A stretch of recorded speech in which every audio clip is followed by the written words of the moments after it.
There is one place in Pripyat where, to be honest, it's better not to go. It's underground labyrinths flooded with toxic water, and there, in the depths, there is a very strange radioactive source. A source so strange that to this day there is no definitive opinion on what exactly it is. This is the hidden laboratory in the bunker of the Jupiter plant, and this is its story. Many adventure seekers try to get in here, despite the fact that entering is strictly forbidden, and for good reason.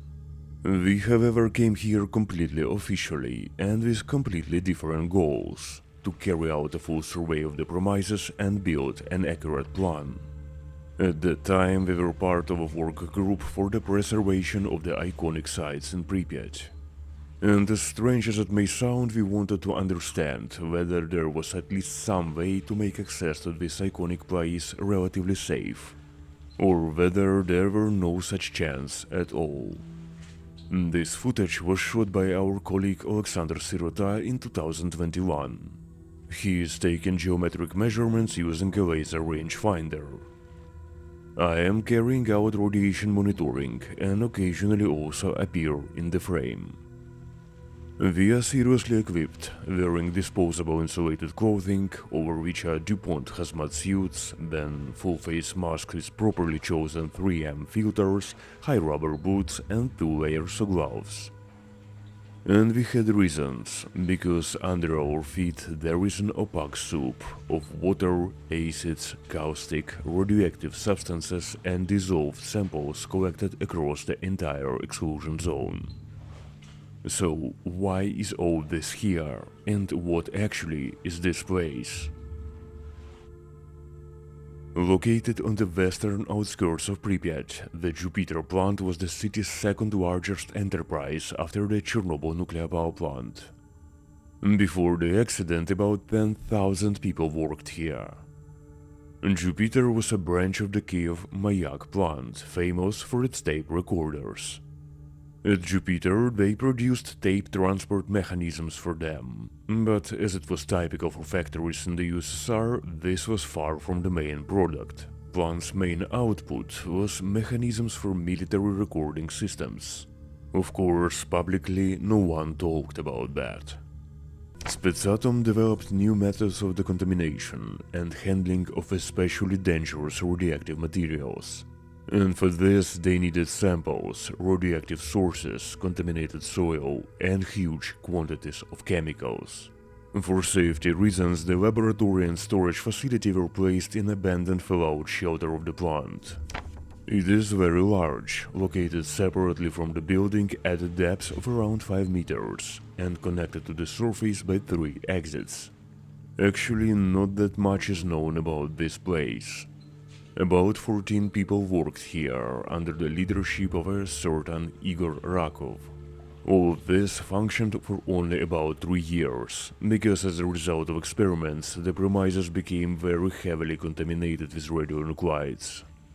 But there was a bigger problem. The structure began to leak, and the water started to gradually accumulate here. As a result, it was closed, and everything that was inside remained in place. Until around 2013 it was relatively dry here, but then after heavy snowfalls the bunker was completely flooded. The main reason why people try to get in here is located in this room. In the fallout shelter it would have been a collective sleeping area, but Spetsatom turned it into a storage area for samples and chemicals. And here, behind this grate in the depths, there is a very strange radioactive source. There are 2 large metal boxes filled with something that at first glance looks like black sand. At some points near those boxes, almost half a millisievert of gamma radiation is emitted, as well as several million beta particles per square centimeter per minute. To be short, that's very much. The problem is, no one knows exactly what is in the boxes, but certain conclusions can be drawn, and if briefly, I have bad news.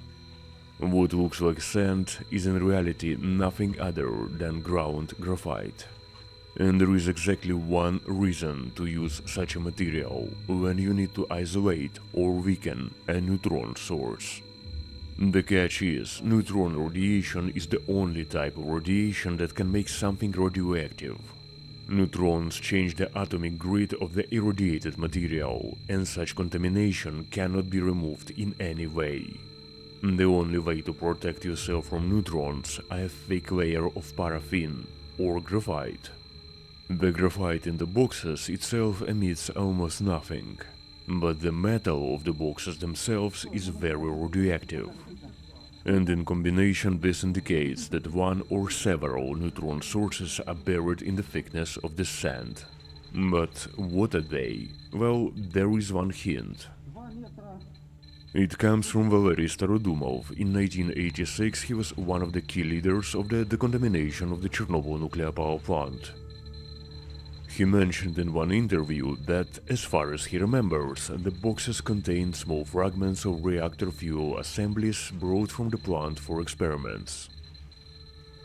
What the experiment consisted of has been lost to time, but it seems that it didn't go according to plan, and likely became the reason for the closure of the laboratory. The boxes themselves and much around them became radioactive. At the same time, it very much looks like the sources themselves are no longer in the boxes, and otherwise the levels would be much higher. And what adrenaline seekers measure is nothing more than induced radiation created by the sources back in the day. In other words, there is in reality no point in coming here, or especially in exposing yourself to enormous risk and digging through these boxes. Due to financial problems and the gradual degradation of the city's infrastructure, Spetsatom left Jupiter in 1996.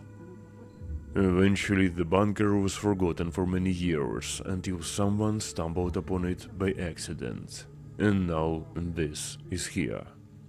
Well, anyway, let's go through it completely.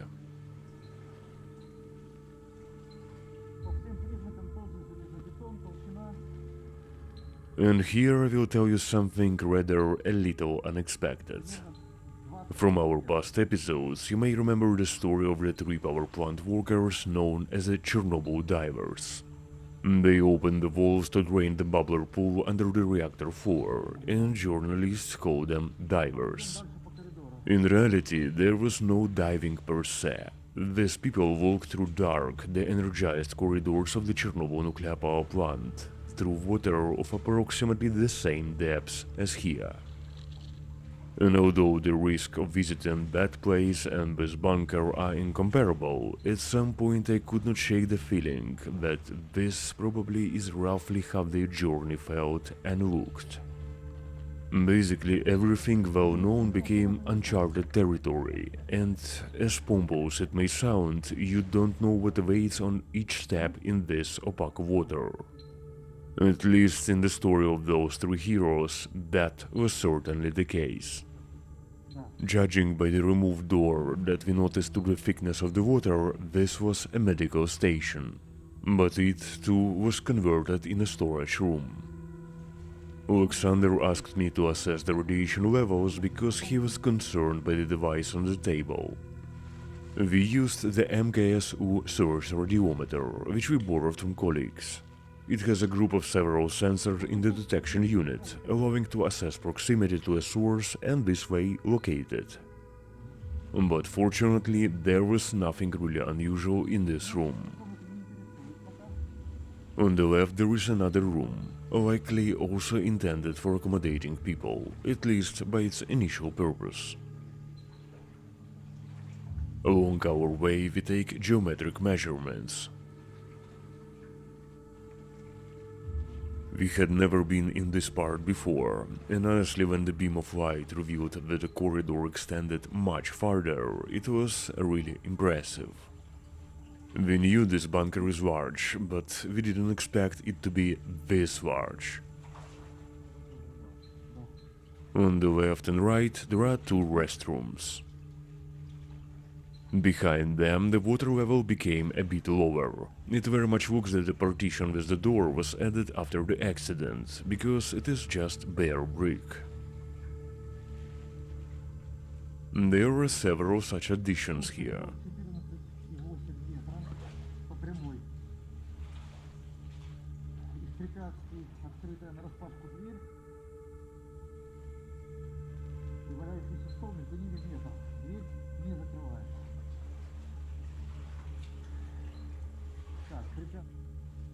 Next in the corridor there is this table, on which someone placed containers with chemicals, probably for a good picture.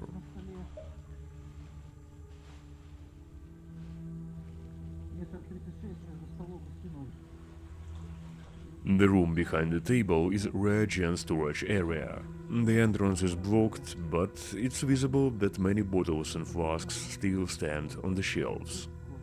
And it looks like some are even sealed. It is noticeable that the ceiling is slightly sagging. An indicator of this is bent doors, actually a very typical thing in Pripyat. By our experience, we have a rule: if you see this and it doesn't move, better do not touch it if it's possible. Because there is a non-zero chance that everything is literally being held up by that door. And I'm not joking right now.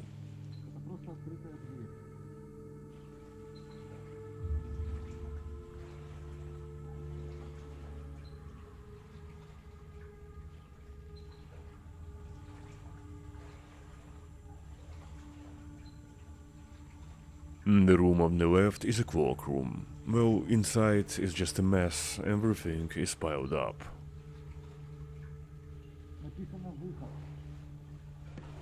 The room on the right is much more interesting. It has an additional emergency exit through a ventilation shaft. In general, the rule for constructing such a bunker is that there must always be several exits, well, for obvious reasons.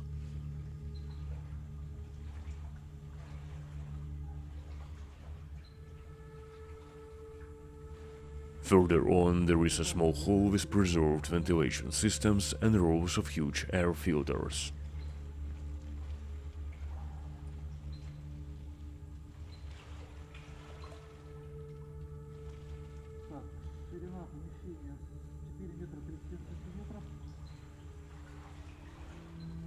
The large room transitions into several narrow parallel corridors.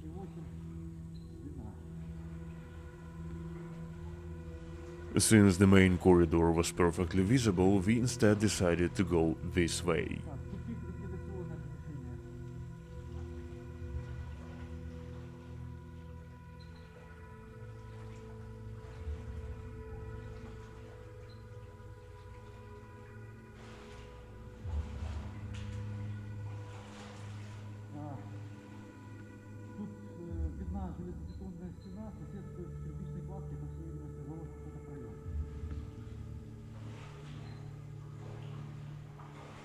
I'm not an expert on civil defense structures, so if I'm wrong, please correct me in the comments. But it seems to me that these are sanitary locks. I believe so because, typically for those times, the shelter was intended to protect not only from a nuclear attack, but also from other types of weapons of mass destruction. And at least in some scenarios, for example a biological attack, such locks are extremely necessary. In favor of this is the fact that the walls here are covered with tiles rather than paint, so clearly calculated so the surface would be easier to wash. All these corridors end with a huge hall with a number of sinks.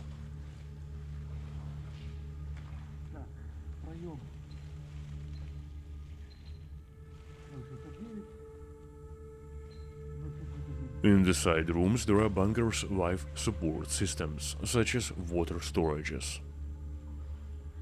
This hall is the place where the main entrance comes in, and it is also equipped with heavy blast doors. Of course, by now they have rusted completely.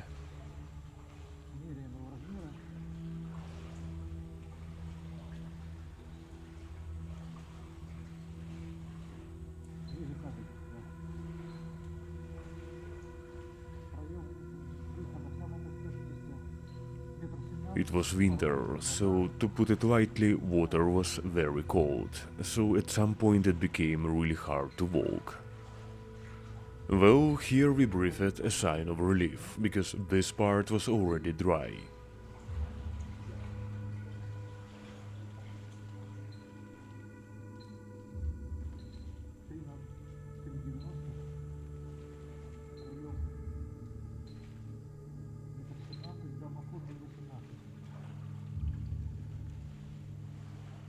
From here extends a long corridor with a couple of side rooms.